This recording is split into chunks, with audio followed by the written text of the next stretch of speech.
vamos a ver la segunda parte del proceso del capítulo 8 de Romero, en el que primero tenemos el tema de achicar el Estado y silenciar la sociedad, en el cual se habla de como un resumen de varias ramas de lo que fue la dictadura, empezando por la política estatal, especialmente la política estatal económica, ya que había un objetivo común de eliminar dispositivos que limitaban el uso del Estado por el gobierno, como la regulación del crédito y las tasas de interés, la política arancelaria y el control de cambios. Todos estos como en el sentido de que el Estado tuviera menos capacidad de intervención en la economía, en el sentido positivo, ya que en realidad la dictadura el Estado sí intervendría en la economía, solo que no de la manera en la que la clase asociada a la dictadura quería.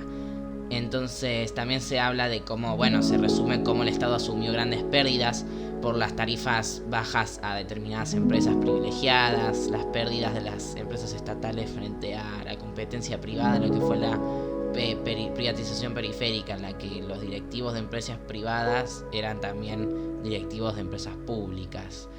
El gasto público también aumentó, pero no por la acción social, educación, salud, sino por las obras públicas como el Mundial del 78, las autopistas, etcétera, así como las prebendas a las empresas estatales, a las empresas privadas que todavía estaban asociadas al Estado, así como el armamento para la guerra de Chile, que no sucedió, y después para la guerra de Malvinas, que es este gasto se alimentaría con la emisión y con el endeudamiento, que esto también, el endeudamiento financiaría la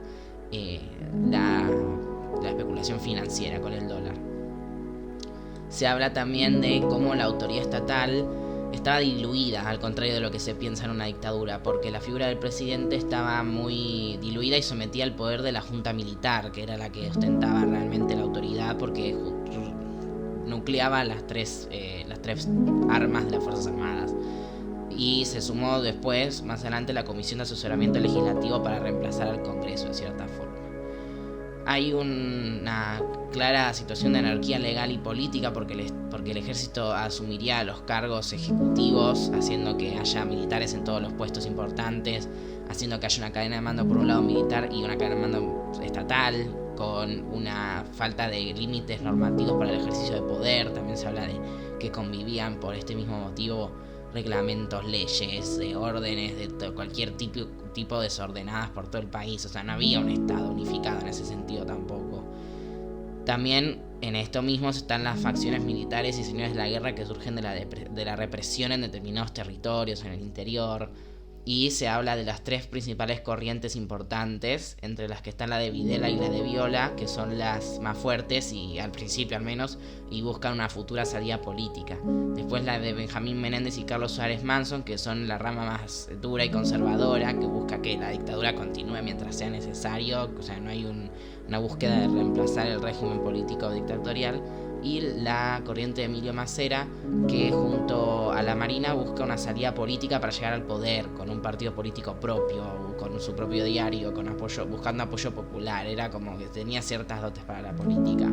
Después, en el 78, Massera... acá hay como una línea de tiempo de distintos cambios políticos, como cuando Massera consigue separar el cargo de comandante general del de presidente de la nación, que Videla los había nucleado bajo la misma autoridad. En el 80 asume, por ejemplo, Galtieri como comandante y Viola, que sucede a Videla como presidente. Después, Galtieri pasaría a ser presidente y comandante en jefe otra vez, o sea, ahí volverían a nuclearse los dos cargos.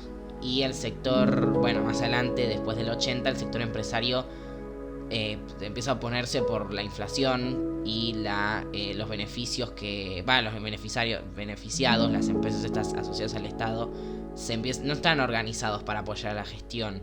Entonces los que lo apoyan realmente tampoco lo defienden, simplemente se benefician y listo. Por otro lado, el sindicalismo se encontró, durante toda el régimen con ocupaciones de fábricas, con listas negras y control ideológico de aspirantes. Toda esta intervención de los sindicatos, las huelgas prohibidas, obviamente. Y se habla de las tendencias que hubo entre los dialoguistas y combativos, porque tenemos que los combativos intentaron paros generales en el 79, que los dialoguistas no acataron. y en el 80, cuando empieza a retomarse la actividad política partidaria, la CGT vuelve con Saúl Ubaldini y logran varias movilizaciones en el 81 y el 82. Por otro lado, la Iglesia tiene una asociación estrecha en el inicio con el régimen, ya que cayó críticas, no respondió a reclamos sociales, justificó la erradicación de la subversión atea. Recordemos que durante la dictadura de Onganía, la Iglesia quería un cambio social igual que en el proceso, porque los militares estaban asociados a la Iglesia y buscaban un cambio social, ideológico de raíz, igual que tanto la del proceso como la de Onganía, como no, sí, digamos, ¿no? El antimarxismo, la lucha contra el ateísmo, con todos estos cambios que eran opuestos a la Iglesia. Después, más adelante, a partir de 79, se empieza a volver más republicana, especialmente también con el Papa Juan Pablo II, que era bastante progresista y que pregonaba una no intervención de la Iglesia. También obviamente estarían los sacerdotes del tercer mundo, distintas organizaciones por fuera de la Iglesia como institución que cuestionaban, ¿no?, esta posición y cuestionaban al régimen. Y tenemos los organismos de derechos humanos, tanto del exterior como las Madres de Plaza de Mayo, que serían los principales referentes a nivel nacional.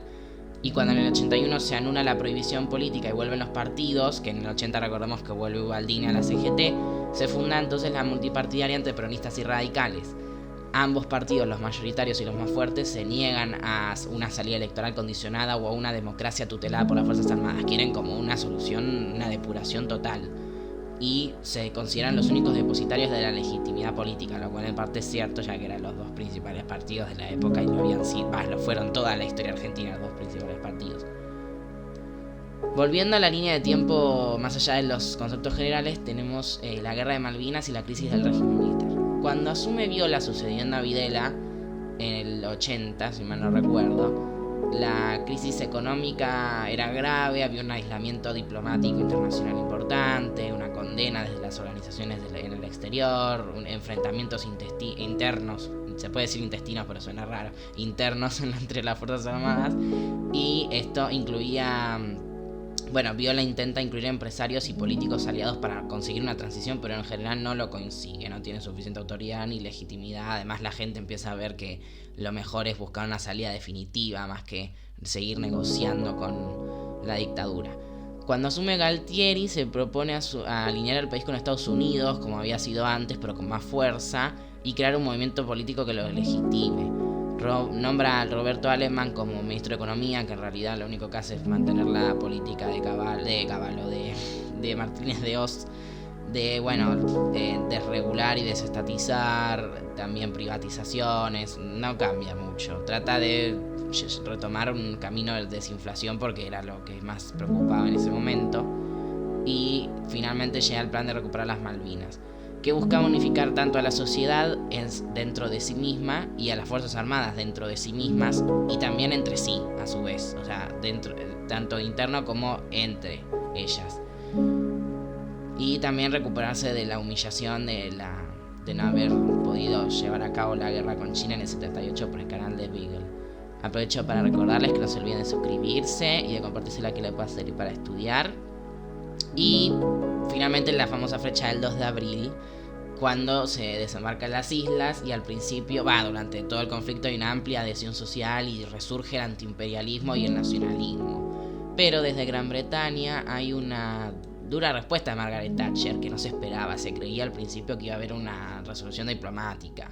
Ella logra el apoyo de la Comunidad Europea, lo que será en ese momento la Unión Europea, así como el Consejo de Seguridad de la ONU, que declaró a Argentina como agresor. Y a pesar de que Estados Unidos era como se suponía que iba a ser nuestro aliado y estábamos alineados con ellos, simplemente se limitan a mediar y termina sancionando a la Argentina y poniéndose del lado de Gran Bretaña. La guerra se pierde finalmente el 14 de junio y Galtieri es obligado a renunciar por la Junta. Entonces asume Vignone y empieza el proceso de desintegración. Este busca una salida institucional en el que las Fuerzas Armadas mantengan su influencia de alguna manera en el nuevo gobierno y que haya garantías de que no se investigue la corrupción y los crímenes de lesa humanidad, algo que la sociedad rechaza fervientemente. Y la Iglesia y los empresarios de Estados Unidos ya habían retirado su apoyo y se llama elecciones, ¿no?, en el 83. Esto dentro de un contexto de una sociedad que ahora estaba unificada como colectivo contra un enemigo común, contra la dictadura. Y sin embargo había algo que no se habría una parte ingenua y habría una parte muy realista. La parte realista es que no se sabía que no habría una solución única y definitiva, no habría un salvador, no habría un nuevo Perón que nucleara a todo el mundo, que pacificara. Se sabía que había que hacer plural, había que ser plural y consensual. O sea, la democracia tenía que pasar a hacer esto. Pero al mismo tiempo aparece la solución de que la democracia va a terminar con todas las desgracias, incluyendo las económicas, lo cual era la parte ingenua de la ecuación.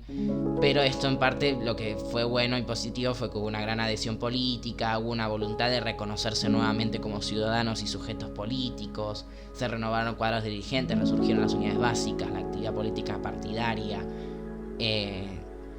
Pero también algo positivo de este resurgimiento de la política y de esta democracia plural y consensual es que ya se pasó a rechazar la subordinación de los medios a los fines, el conflicto entendido como guerra y la exclusión del adversario. Es decir, la época de las guerrillas, de los conflictos armados, de las organizaciones armadas se deja atrás. Es algo que ya no se ve como posible. La violencia política no se ve como una herramienta legítima. Entonces, como decíamos, se buscó reemplazar con el pluralismo un respeto a la institucionalidad y una ética, una política ética, subordinada a la ética.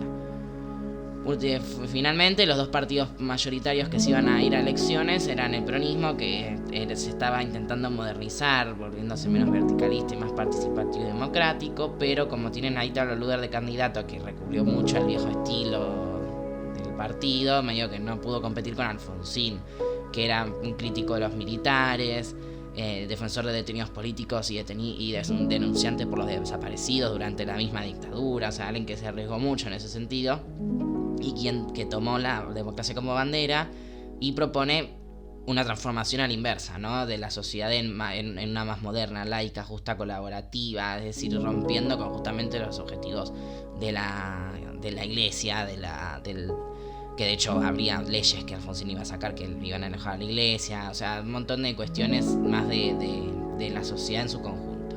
Y bueno, estigmatiza el régimen militar y promete, fundamental esto, justicia con los responsables, o sea, el juicio por los crímenes de lesa humanidad.